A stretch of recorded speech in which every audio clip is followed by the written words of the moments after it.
بسم الله الرحمن الرحيم. قاعدة حق القرآن مفصل.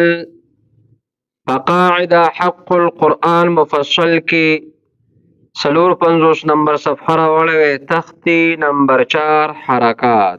تختی نمبر 4 حرکات. طالب جان تاسو ویلو چې حرکات د حمزې نه شروع کیږي، نو د حمزه او د الف په میانس کې یو فرقونه بیانو. د الف او د حمزه په میانس کې یو شو فرقونه دي. د الف او د حمزه په میانس کې یو شو فرقونه دي. خو اول د الف او د حمزه په میانس کې چې د علماء کرامو کم اختلاف دی هغه اختلاف بیانو.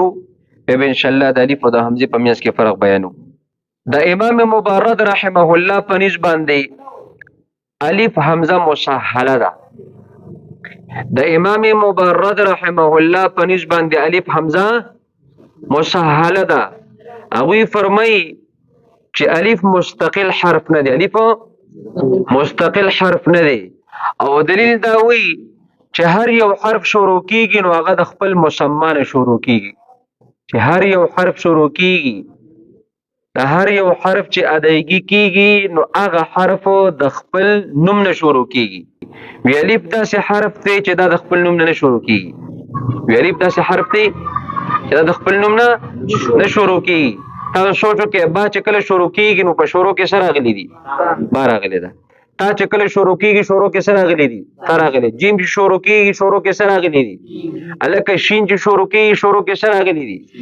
نو دی وی امام مبرد رحمه الله فرمایي چې الف مستقل حرف نه دی بلکې دې ته حمزه مسهله ویل کیږي. دې ته څه ویل کیږي؟ حمزه مسهله. او دلیل دا وی چې هر یو حرف شروع کیږي نو هر یو حرف د خپل مسما نه شروع کیږي، د خپل نوم نه شروع کیږي. وی الف داسې حرف دی چې د خپل نوم نه شروع کیږي بلکې د حمزه نه شروع کیږي. د سره شروع کیږي. الف کې څو حروف راغلي دي؟ په شروع کې سره راغلي دي حمزه راغلي ده، په میانس کې سره راغلي دي لام راغلي، په اخر کې سره راغلي دي فا راغلي ده. وی الف د حمزه نه شروع شوی دی. الف د سره شروع شوی دی. وی الف د حمزه نه شروع شوی دی ځکه دا مستقل حرف نه دی. دا یو مستقل حرف نه دی. بل اړخته جمهور علماء کرام دي. د په مقابل کې لکه فریق ثانی کوم علما دي؟ جمهور بنوي ښا په فتحې د جیم سره بنوي، په ضمې د جیم سره بوي، په فتحې د جیم سره جمهور ویل دا غلط دی. یاد بشي لکه جمهور علماء کرام فرمایي چې الف مستقل حرف دی. الف څه دی لکه مستقل حرف دی.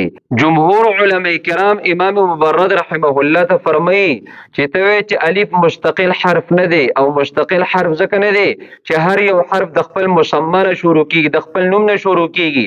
الف د حمزه نه شروع شوی دی نو یې زه به درته وښیم چې یو حرف په د حروف مفرداتو کې د خپل مسما نه بني شروع لکه حمزه. نو دا حمزه هم د حروفونو باسه کنه. دته مستقل حرف مو وایه کنه. حمزه کې څو حروف راغلي دي؟ څلور حروف راغلي دي. حمزه کې څو حروف راغلي دي؟ څلور حروف راغلي دي. په شروع کې ها راغلي ده، بیا وبسې میم راغلي دي، بیا وبسې زا راغلي، په اخر کې ها راغلي ده. نو د حمزه شروع د ها نه شوی ده نو بیا پکار ده چې دا حمزه وکنه. دا څه ولکه دا حمزه و دته خو ته حمزه وې دته څه ولکه دته حمزه وې خبره پېښ شوې. وی بیا د حمزه هم د حروف مفرداتو نه څه لکه لرې کا دته مستقل حرف مو وایه. یو دا دلیل وی. او دویم دلیل دا وی چې د الف او د حمزه په منځ کې بلا فرقونه دي. د الف او د حمزه په منځ کې څه لکه بلا فرقونه دي. جمهور علماء کرام فرمایي چې د الف او د حمزه په منځ کې یو فرق هغه د مخرج په اعتبار سره دی. د څه په اعتبار سره دی؟ د مخرج په اعتبار سره. هغه وی چې د الف او د حمزه په منځ کې یو فرق دا دی چې مخرج جدا دی. مخرج څه لکه مخرج جدا دی. یاد بشي لکه. او دویم فرق وی دا دی چې په حمزه کې صفت د شدت دی. په حمزه کې صفت د څه دی؟ په حروف شدیده کې راغلی ده. په حمزه کې صفت د شدت دی او په الف کې صفت د رخوت دی. حمزه سخت ویل کیږي او په الف کې صفت د رخوت دی. الف همیشه نرم ویل کیږي. الف همیشه څه کیږي لکه نرم ویل کیږي.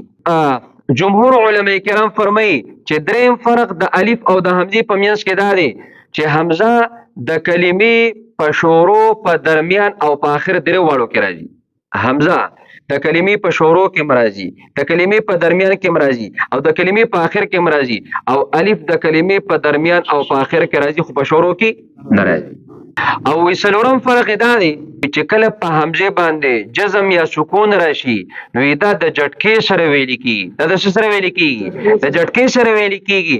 او الف باندې چې سکون راشي نو دا بغیر د جټکې نه ویل کیږي. الف ساکن وي بغیر د جټکې نه ویل کیږي او حمزه ساکنه سره د جټکې ویل کیږي. جمهور علما کرام فرمایي چې د الف او د حمزه په منځ کې پنځم فرق دا دی چې په الف باندې حرکات نه راځي. الف باندې حرکات نه راځي او په حمزه باندې حرکت راځي. زبرم په راځي، زیرم په راځي او پیشم په راځي.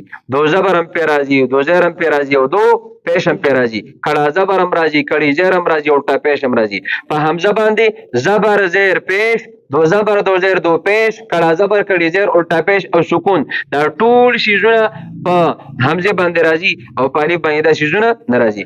یعنی د الف او د حمزه په میانس کې پنځم فرق وېدا دی چې په الف باندې حرکات ناراضي او په حمزه باندې حرکات راځي.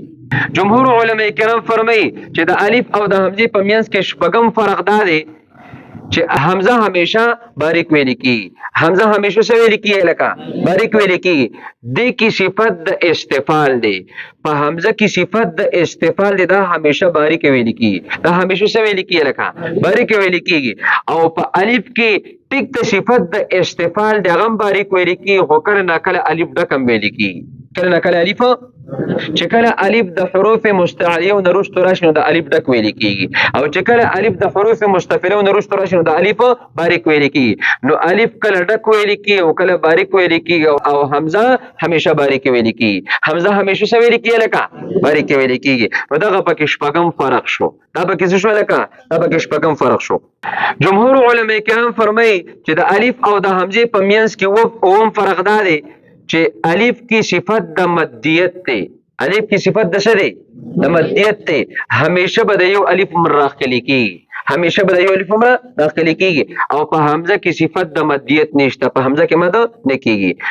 حمزه به بغیر د راخلو نه سخت ویل کیږي. حمزه به بغیر د راخلو نه ویل کیږي سخت ویل کیږي. او دا د الف او د حمزه په میانس کې فرق شو. سبحان ربك رب العزة عما يصفون وسلام على المرسلين والحمد لله رب العالمين برحمتك يا ارحم